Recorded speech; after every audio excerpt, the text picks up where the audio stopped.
think my dog and I are trail people now. We like to pretty much every day find a trail and walk it. So I had this thought of wanting to find time to record audio of me talking about a fighting game, a classic fighting game, classic arcade fighting game. And gosh, I think I streamed it 3 or 4 months ago. Never uploaded the video of any of the video of me playing, and I actually wound up playing a whole bunch of different games in the series. And I never uploaded it because I didn't really know how to present it. I didn't want to do like short 5-10 minute videos randomly posted on a YouTube channel, which pretty much is all I ever do on YouTube now, is just uploads of Twitch streams onto YouTube, which I don't know, some people might like that, some people might not like that. But this one I wanted to do a little bit something special for, and I figured why not just hit record while I'm walking on a trail, while I'm thinking about it, and give you some insight on my thoughts on it. Oh, jeez, he's pooping. Okay, we'll hide that. So, Pitfighter, the series. Pitfighter really is only one game. Some people kind of call, what is it, Defenders of the Hood, or something like that, is a pseudo-sequel. It's a beat-em-up, side-scrolling one with digitized characters. Kind of has that same feeling of the same vibe as Pitfighter. But really, Pitfighter is just a standalone game made by Atari, ported by Tengen or THQ to most game consoles at the time. And I remember seeing Pitfighter in the arcades and loving it. Like, I thought it was beautiful looking. Usually, I mean, this is kind of a precursor to that Mortal Kombat style of game or Street Fighter style game. Maybe without Pitfighter, maybe there would never have been a Mortal Kombat if you think about it. But like, people were usually lined up in the arcades playing Pitfighter, and I remember just kind of watching, watching people play, looking over people's shoulders and whatnot, and thinking, oh, this looks so cool. It's digitized characters. Everybody looks real. It's so gorgeous looking. And I got to play it here and there. I'd play, pop a quarter in, get my ass kicked, and be like, well, that was not as fun as I'd hoped, but it seemed like a really cool game. And eventually, we would get home ports of Pitfighter. And the Super Nintendo was the system. My first 16-bit system was the Super NES. And the Genesis got a port. The Atari Lynx got a port. Even the Sega Master System got a port of Pitfighter, because the Master System in South America was huge. It was like the #1 system forever.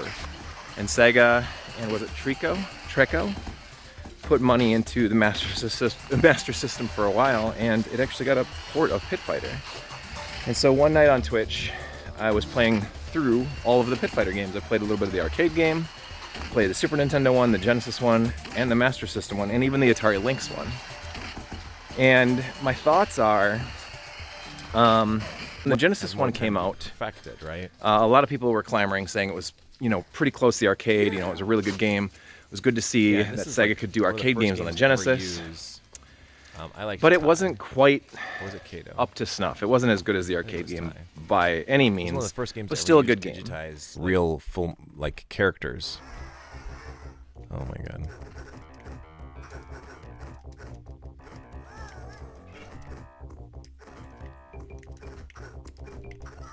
Oh jeez, wow. Got him cornered. Oh my god, it doesn't seem to matter.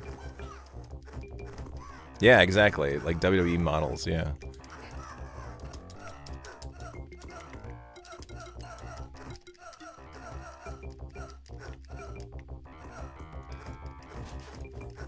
This is interesting. Still, I remember when this was out though, it was like, man, the pictures in the screen, the gameplay looked so cool. But this is like precursor to a Mortal Kombat if you think about it.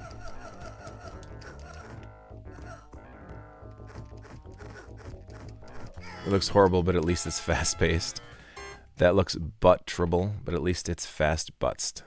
It's so hard to tell when you can hit them and when you can't, with the depth perception being what it is. I know.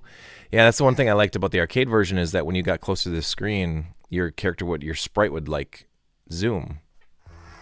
Southside zoom. Oh shit. Great. Oh fuck, he's got a... There we go. I had a Super Nintendo, and I remember reading through game magazines saying, oh, they're bringing it on Super Nintendo. And I was so excited. Like, I was so stoked. The day that it released, I ran to the video rental store and I rented it to try it out. I was gonna buy it if it was good. Like, I was really excited. And it is the worst Super Nintendo game ever created. It is complete and total garbage. It is impossible to play.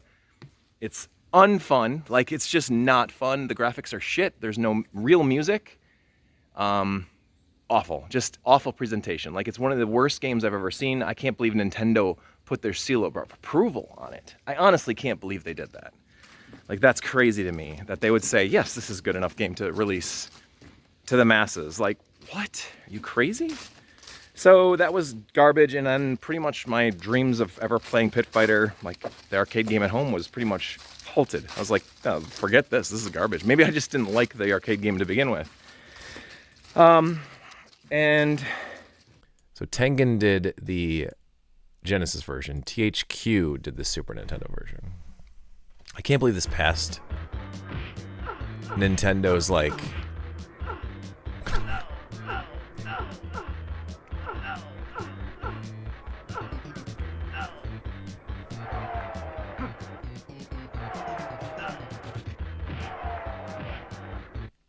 Yeah, holy shit.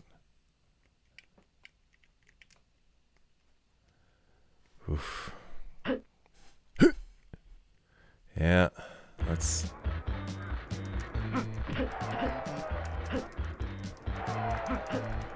Oh my god, that's why this is so bad, because it's so much, it's impossible. Who made this? How could they have quality tested this and said, yeah, this is good?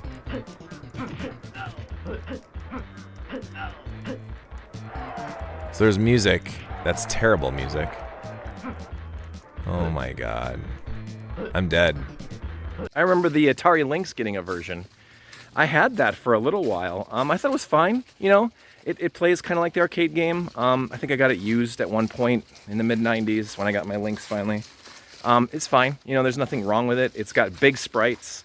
You know, it zooms in and out. It does all of this stuff the arcade game does. It's actually probably the port of all of them, the 16-bit era, that is the most like the arcade game. And so I was really impressed to see that. Check this out. This is the Atari version too. Oh no, Tengen did do this one.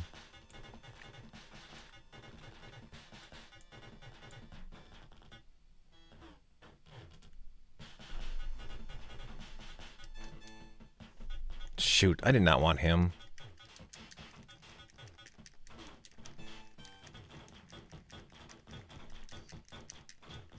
This actually plays more like the Super Nintendo one. Why would it play like the Super Nintendo one? This is the Atari Lynx, so this is a handheld console. Oh my god, it does play more like the Super Nintendo one. But it has the zooming sprites. Look at that. See how small we get and then how big we get? It does have it's arcade perfect. I do not like Buzz though. Oh, I didn't even want to take him either. Dude, what the fuck, dude?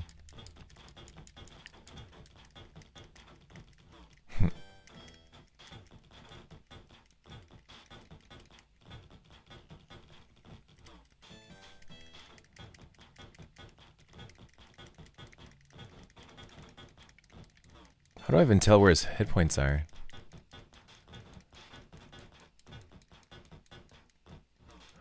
Oh, that bottom bar. That's terrible.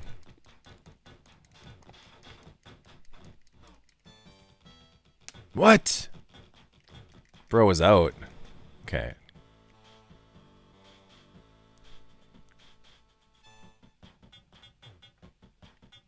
And then, but when I did this Twitch stream, I was looking up, you know, ports and versions of them. And of course, there's been like arcade classics, and PS2's got a port, you know, and Midway classics and stuff like that, or whatever it is, Atari classics, arcade games and stuff like that. Those collections have a version of the arcade one, which is pretty much arcade perfect, and that's probably the version you'll want to play. But as I was doing this Twitch stream, I realized there was a Sega Master System version. And I'm like, how is that? That's got to be awful. And I popped it in. And if I'm putting the video in here, if I'm editing it together, you will see that it's actually pretty freaking good. Matter of fact, I think it's actually a little bit better than the arcade game because it's a completely new game built up from the ground up. And it's built like a 1v1 fighting game with the 3D plane. And it's actually really good, and it's sprite-based rather than trying to do digitized characters and stuff. The sprites look cool. The controls succinct. It's well done. There's good music. There's cool graphics. Like, the game overall is like competent. Like, it's a well done game. It's not trying to be the arcade game. And that, I think, was one of the most impressive things about it. So this is definitely Master System music. Even the 7800 had a support in 1990. Whoa, what? I mean, the Master System was king in Brazil for ages. Not surprised, just need to see. Yeah, and yeah, we know the... Wow.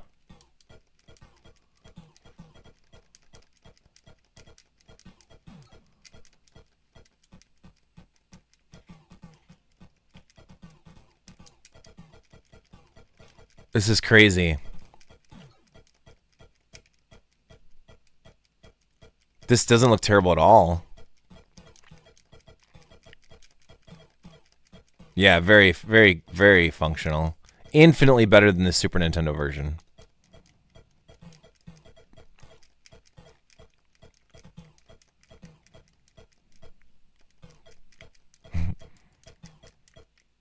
How in the hell is it better than the SNES version? Oh, it's so much better. Because time and care, and also THQ was an awful company in the early 16-bit era. Just unbelievably awful company. Everything they touched was fucking terrible. There can only be one. Oh, Southside Jim.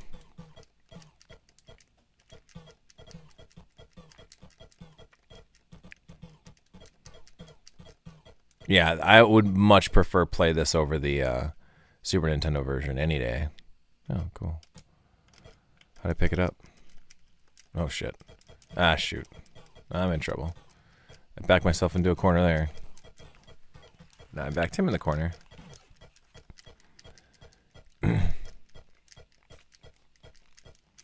What? Get over here. What? No way.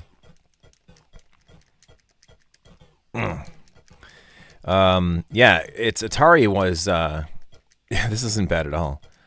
Atari was hard at work on the arcade scene, but really they auctioned off their games to other developers. Tengen did the Genesis version of this. And then I believe Atari themselves did the Atari Lynx version on their own console.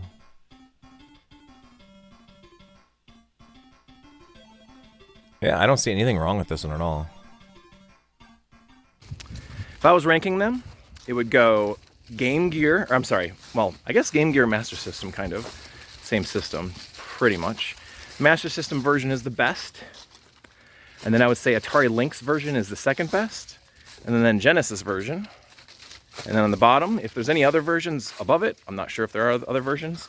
But then the very bottom, and one of the worst games ever created, is Pitfighter on the Super Nintendo Entertainment System. Sadly, Nintendo don't. So anyway, that's my thoughts in the woods.